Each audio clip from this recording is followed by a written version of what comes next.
नमस्कार साथियों। आज हमारा टॉपिक है वाल्मीकि और भंगी कौन है। मैं बलिदान सिंह बौद्ध, राष्ट्रीय महासचिव national and international Buddhist society से। अगर आप इस चैनल पर नए हैं तो इस चैनल को जल्द से जल्द सब्सक्राइब कर लें ताकि जो भविष्य में हमारी वीडियोस बनाई जाएंगी उनका नोटिफिकेशन आपके पास तक सबसे पहले पहुंचेगा। तो वाल्मीकि समाज को भंगी, चूड़ा, खाकरोग, मेहतर, स्वीपर आदि नामों से भी पुकारा या जाना जाता था। वाल्मीकि नाम बहुत बड़ी साजिश षड्यंत्र के तहत दिया गया था। साजिश षड्यंत्र क्या था? वाल्मीकि समाज के प्रत्येक व्यक्ति को सत्यता की जानकारी है तो ये वीडियो बनाया गया है। कृपया इस वीडियो को जरूर देखिए और पूरा देखिए और इसको शेयर भी कीजिए ताकि और भी साथी जागरूक हो सके। आखिर वाल्मीकि कौन थे, ब्राह्मण या अछूत? आइए जानते हैं अब तक की सबसे कड़वी सच्चाई। काफ़ी समय से यह चर्चा का विषय रहा है कि आखिर वाल्मीकि कौन थे, ब्राह्मण या अछूत। अब पूरी तरह सिद्ध हो चुका है कि महाकवि वाल्मीकि ब्राह्मण थे। उनका अछूतों और दलितों से किसी भी प्रकार का दूर दूर तक कोई भी संबंध ही नहीं था और ना है। महाकवि वाल्मीकि का खानदान इस प्रकार है: ब्रह्मा, प्रचेता, वाल्मीकि। वाल्मीकि रामायण के उत्तर कांड सर्ग 16 श्लोक के वाल्मीकि ने कहा है कि राम, मैं प्रचेता का 10वां पुत्र हूँ। मनुस्मृति में लिखा है प्रचेता ब्रह्मा का पुत्र था। रामायण के नाम से प्रचलित कई पुस्तकों में महाकवि वाल्मीकि ने अपना जन्म ब्राह्मण कुल में बताया है। चूड़ा जाति को वाल्मीकि कब बनाया गया, इसके पीछे लगभग 80-90 वर्षों का पुराना इतिहास है। जब डॉक्टर बाबा साहब अम्बेडकर ने घोषणा की थी, मैं हिंदू पैदा हुआ हूँ, यह मेरे वश में नहीं था, लेकिन मैं हिंदू के तौर पर मरूंगा नहीं और अछूतों को हिंदू धर्म का त्याग कर देना चाहिए, क्योंकि हिंदू धर्म में रहते हुए ऊंच नीच, ऊंची जाति की नफरत और भेदभाव से छुटकारा नहीं मिल सकता। बाबा साहब डॉक्टर अम्बेडकर की इस घोषणा से गैर हिंदुओं के मुंह में अछूतों को अपने धर्म में शामिल करने के लिए मुंह में पानी आता रहा। वहीं हिंदू धर्म के ठेकेदारों के पैरों के नीचे से जमीन खिसकने लगी। अपनी योजना के अधीन हिंदू आर्य समाजी नेताओं ने चूड़ा जाति के महाकवि वाल्मीकि को खोज निकाला और चमारों को उनके जाति में पैदा होने के कारण रविदास जी के अनुयायी बनने के लिए प्रेरित किया। आर्य समाज ने अपनी इस योजना को सफल बनाने के लिए लाहौर में वेतनभोगी कुछ वर्कर नियुक्त किए, जिनमें पृथ्वी सिंह आजाद, स्वामी शुद्रानंद और प्रोफेसर यशवंत राय प्रमुख थे। इन लोगों ने लाहौर ट्रेनिंग से वापस आकर वाल्मीकि को चूड़ा जाति के ऊपर थोप दिया। हिंदुओं की नफरत से बचने के लिए चूड़ा जाति ने आर्य समाज के प्रचारकों के प्रभाव में आकर अपनी जाति का नाम बदलकर वाल्मीकि रख लिया। किंतु हिंदुओं की नफरत में कोई अंतर नहीं आया।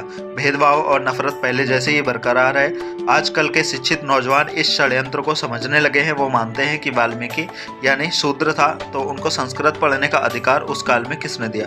वाल्मीकि शूद्र थे तो रामायण में शूद्रों के प्रति इतनी नफरत क्यों लिखी गई है।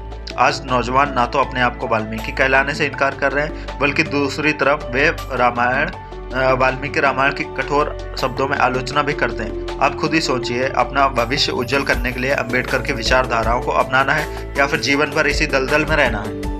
अब आपको ही तय करना है कि हमें रोशनी और उन्नति की ओर जाना है या अंधेरे में फंसकर अपना जीवन बर्बाद करना है। 1927 में साइमन कमीशन का प्रतिनिधिमंडल एक दिन रात्रि 11 बजे पंडित जवाहरलाल नेहरू के बंगले पर मिलने गया।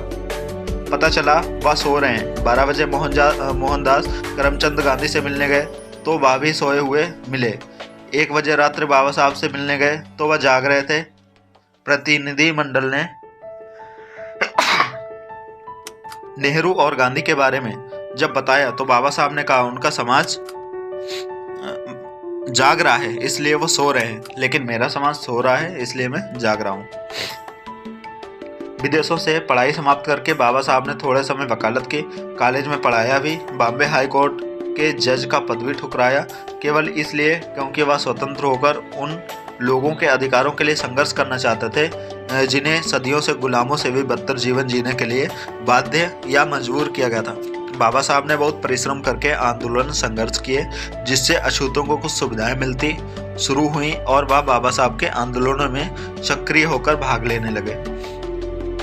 साइमन कमीशन 1927 में सर्वे करने इस उद्देश्य से भारत आया कि अंदरूनी भारत की अंदरूनी स्थिति क्या है, क्योंकि कांग्रेस की कार्यप्रणाली से मोहम्मद अली जिन्ना भी नाराज चल रहे थे और बाबा साहब भी। साइमन कमीशन को वास्तविक स्थिति की रिपोर्ट ब्रिटिश प्रधानमंत्री को 1930 में होने वाली राउंड टेबल कॉन्फ्रेंस के लिए सौंपनी थी। कृपया इस बात पर ध्यान दें, अछूतों के हमदर्दी का नाटक हिंदूवादी शक्तियां कांग्रेस कर रही थी, यानी उनका कहना था कि हम तो डॉक्टर अंबेडकर से पहले अछूतोद्धार के लिए काम कर रहे हैं, और इस सब के बावजूद भी अछूत बाबा साहब के आंदोलन में लामबंद हो रहे थे।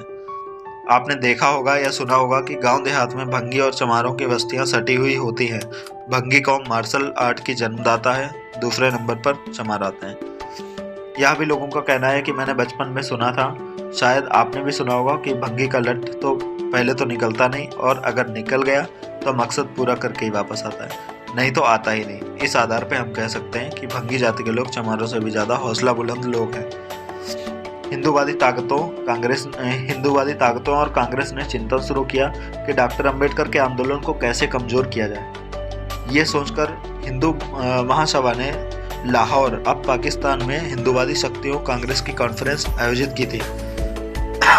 कॉन्फ्रेंस में मोतीलाल नेहरू, मोहनदास करमचंद गांधी, पंडित मदन मोहन मालवीय, पंडित अमीचंद आदि ने भाग लिया था। सम्मेलन में चर्चा हुई कि अछूतों में दो जातियां शारीरिक रूप से ताकतवर हैं और संख्या में भी ज़्यादा हैं। भंगियों में चमारों को अपनी ओर मिला लिया जाए तो अंबेडकर का आंदोलन असफल हो जाएगा, कमज़ोर हो जाएगा। सम्मेलन में प्रस्ताव पारित किया गया कि भंगियों को वाल्मीकि नाम से संबोधित किया जाए और बताया जाए कि आप उस महर्षि वाल्मीकि के वंशज हो जिसने राम के जन्म से हजारों वर्ष पूर्व रामायण जैसा ग्रंथ लिख दिया था। इसलिए आप सभी हमारे भाई हो जो हमसे विछड़ गए थे। इस उद्देश्य की पूर्ति के लिए पंडित अमीचंद शर्मा ने वाल्मीकि प्रकाश नामक एक किताब लिखी और उसकी चौपाइयों और महर्षि वाल्मीकि का पूरे देश में योजनाबद्ध तरीके से हारमोनियम, ढोलक, चिमटा पिटवाकर भंगियों की बस्तियों में प्रचार प्रसार करना आरंभ किया। इस समाज के लोग महर्षि वाल्मीकि को अपना वंशज गुरु मानकर आसमान में उड़ने लगे, क्योंकि नामकरण पंडितों के द्वारा हुआ था। बाद में भंगी समाज के लोग खुश होकर स्वयं ही वाल्मीकि प्रकाश, महर्षि वाल्मीकि का प्रचार प्रसार करने लगे। बस फिर क्या था, अमीचंद शर्मा का तीर ठीक निशाने पर लगा और वही हुआ जो चाहता था। बहुत ही ध्यान देने की बात है, कृपया वीडियो को ध्यान से सुनते जाएं। उसी सम्मेलन में चमारों को जाटो नाम से पुकारने की योजना बनाई गई थी और बताया गया था कि आप उसी जटायु के वंशज हो जिन्होंने हमारी सीता माता की रक्षा के लिए रावण से युद्ध करते समय वीरगति प्राप्त की थी। आप भी हमारे भाई हो। यह प्रमाणिकता बाबा साहब के साहित्य में उपलब्ध है। चमारों पर हिंदुओं की इस काल्पनिक कहानी का असर ना के बराबर रहा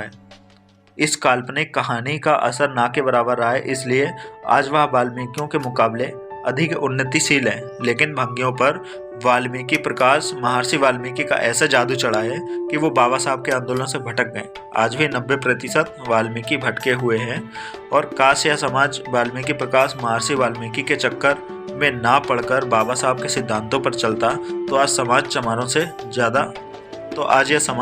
से ज़्यादा उन्नतिशील होता। बस अपने समाज पर एक एहसान कीजिए। आप लोगों से आग्रह है, इस वीडियो को खुद भी पूरा सुनिए और अपने घर में सुनाइए और ज़्यादा से ज़्यादा फॉरवर्ड कीजिए, शेयर कीजिए, क्योंकि हम इतनी मेहनत करके आप लोगों के लिए वीडियो बना रहे हैं और ये आप तक ही सीमित रह जाएगा तो वीडियो बनाने का कोई फ़ायदा नहीं है। इतनी जानकारी हमने वीडियो के माध्यम से बताई है, इसको लोगों तक शेयर कीजिए, ज़्यादा से ज़्यादा लोगों तक पहुँचाइए ताकि लोग समझें अपनी सच्चाई को। आजकल की जो युवा पीढ़ी है वो अपना सरनेम लगाकर, अपना सरनेम लिखकर बहुत खुश होते हैं। कोई जाटो लिखता है गाड़ी में, कोई कार में जाटो लिखता है, कोई बाइक में जाटो लिखता है, इसी तरह कोई वाल्मीकि लिखता है, द ग्रेट जाटो, the great Valmiki, the great Chamar. तो ये सब हमें ख़त्म करना पड़ेगा। जब तक हिंदू बने रहेंगे तब तक ऊंच नीच बेवकूफ़ी की जातियों में फंसे रहेंगे और ब्राह्मणों के गुलाम रहेंगे। विश्व गुरु तथागत गौतम बुद्ध और आधुनिक भारत के निर्माता, सिंबल ऑफ नॉलेज बाबा साहब डॉक्टर अंबेडकर की 22 प्रतिज्ञाओं सहित बौद्ध धर्म ग्रहण करें और ब्राह्मणों से ऊंच बने, हिंदू धर्म से भी ऊंच बने। इसी के साथ मेरा सभी को क्रांतिकारी जय भीम, नमो बुद्धाय, धन्यवाद। चैनल को सब्सक्राइब करना ना भूलें और वीडियो को शेयर करना भी ना भूलें। कम से कम 10 ग्रुपों में वीडियो को शेयर जरूर करें। धन्यवाद।